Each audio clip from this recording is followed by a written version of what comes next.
Pak Kades, kenapa Pak Kades ini nangis sendiri di tengah jalan ini? Tim sukses setan, kemana uangku kau bagi-bagikan? Oh, sudah kami bagikan kepada semua warga ya, Nar ya? Betul Pak Kades, sesuai amanah Pak Kades. Saya tidak percaya. Pasti uang itu sudah kalian telan sendiri-sendiri. Oh, kalau ada mana ada Pak Kades. Semua uang itu sudah saya bagikan kepada warga. Satu orang satu amplop ya, Nar ya? Betul Pak Kades. Jadi, kenapa tidak ada yang membeli saya?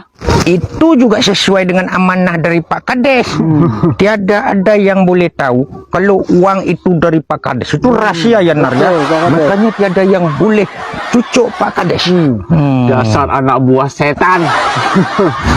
Pantas saya cuma dapat satu suara. Siapa yang mengajari seperti itu, bodoh? Ya Pak Kades sendirilah. Kok siapa lagi katanya? Sudah stres orang tua ini, Nar. Hilang ingatan dia ini kurang sulit. Aduh. Kalau begini, betul-betul kalian telah membuat saya gila ini. Assalamualaikum. Waalaikumsalam Warahmatullahi wabarakatuh. Kamu pasti tidak memilih saya ya? Kamu curang. Pasti kamu sudah menerima uang ya? Astagfirullah. Saya tidak menerima uang dari siapapun Pak Kades untuk menentukan pilihan saya. Saya memilih sesuai dengan hati nurani saya. Tapi saya tahu kamu tidak memilih saya. Buktinya suara saya cuma satu. Iya, saya akui. Saya memang memilih calon yang lain. Tapi bukan karena saya tidak suka dengan Pak Kades. Justru karena saya kasihan dengan Pak Kades. Kalau kamu kasihan sama saya, seharusnya kamu membeli saya. Pak Kades, jabatan itu amanah yang akan dipertanggungjawabkan di hadapan Allah Subhanahu wa Ta'ala. Selama kepemimpinan Pak Kades, saya melihat banyak sekali amanah yang Pak Kades selewengkan. Nah, kalau saya memilih kembali Pak Kades, berarti saya membiarkan Pak Kades terlarut dalam kezoliman. Tapi yang baru belum tentu lebih baik daripada saya. Kalau hal itu, saya berserah kepada Allah Subhanahu wa Ta'ala. Sebatas ini, saya melihat kebaikan ada pada beliau. Maka saya amanahkan amanah ini kepada beliau. Kalau seandainya di tengah jalan nanti beliau berkhianat, maka itu juga merupakan tanggung jawab beliau kepada Allah Subhanahu wa Ta'ala. Tugas saya hanya mengingatkan sebatas kemampuan saya. Ingat Pak Kades, dan juga kalian para tim sukses. Pemilihan pemimpin itu sejatinya adalah pestanya rakyat untuk memilih dan menentukan di antara salah satu warga mana yang terbaik untuk memimpin rakyatnya.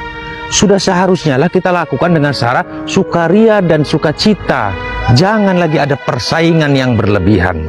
Di pesta ini sudah seharusnya masyarakat diberi kebebasan untuk menentukan pilihan sesuai dengan hati nuraninya, tanpa paksaan, apalagi dengan iming-iming materi. Nah, alhamdulillahnya di kampung kita ini pesta demokrasi bisa berjalan dengan baik. Tapi di sebagian kampung di luar sana, pesta demokrasi justru menjadi ajang permusuhan, di mana hati nurani sudah tidak lagi dihargai. Ya, keponakan tidak lagi menghormati pamannya. Kakek tidak lagi memandang dengan kasih sayang terhadap cucunya. Orang tua tidak lagi sayang kepada anaknya. Dan tetangga tidak saling berteguran.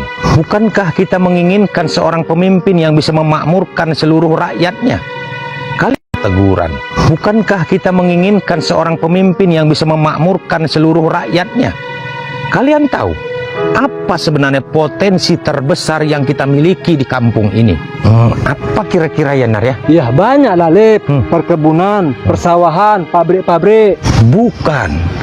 Itu semua cuma benda-benda mati yang justru bisa menghancurkan kalau dikelola oleh orang yang salah. Potensi terbesar yang ada di kampung ini justru adalah masyarakat itu sendiri. Kemajemukannya, persatuannya, kekeluargaannya.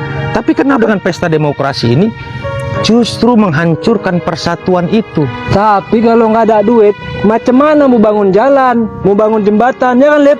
Betul.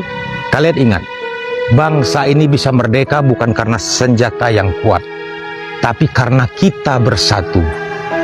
Dulu, kakek nenek kita bisa hidup damai di dalam kampung.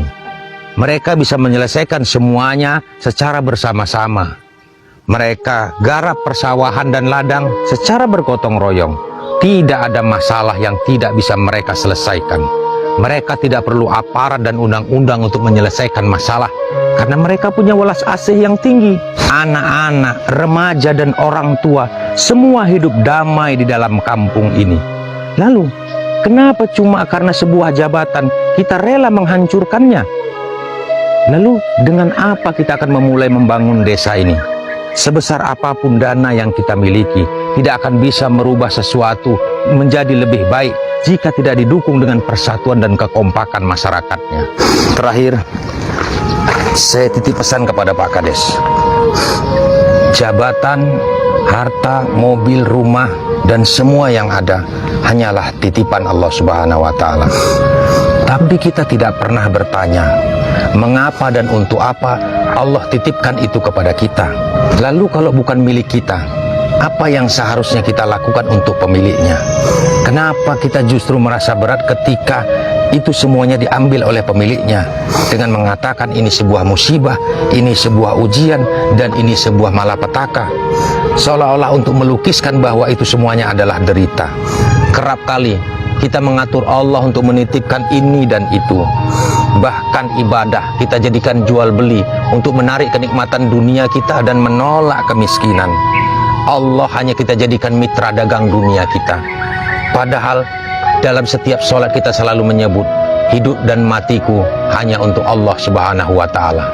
Seringkali ketika kita meminta kaya, kita lupa bahwa hidup ini adalah kekayaan. Ketika kita takut memberi, kita lupa hidup indah dan bahagia itu mudah, hanya berbatas rasa syukur dan keingkaran. Ingatlah Pak Kades, kekalahan bukan akhir semuanya, dan kemenangan tidak boleh membuat kita lupa. Tidak satu jalan untuk menuju kebaikan. Kalau hari ini kita tidak bisa menjadi matahari, paling tidak kita bisa menjadi lentera untuk menerangi sekeliling kita.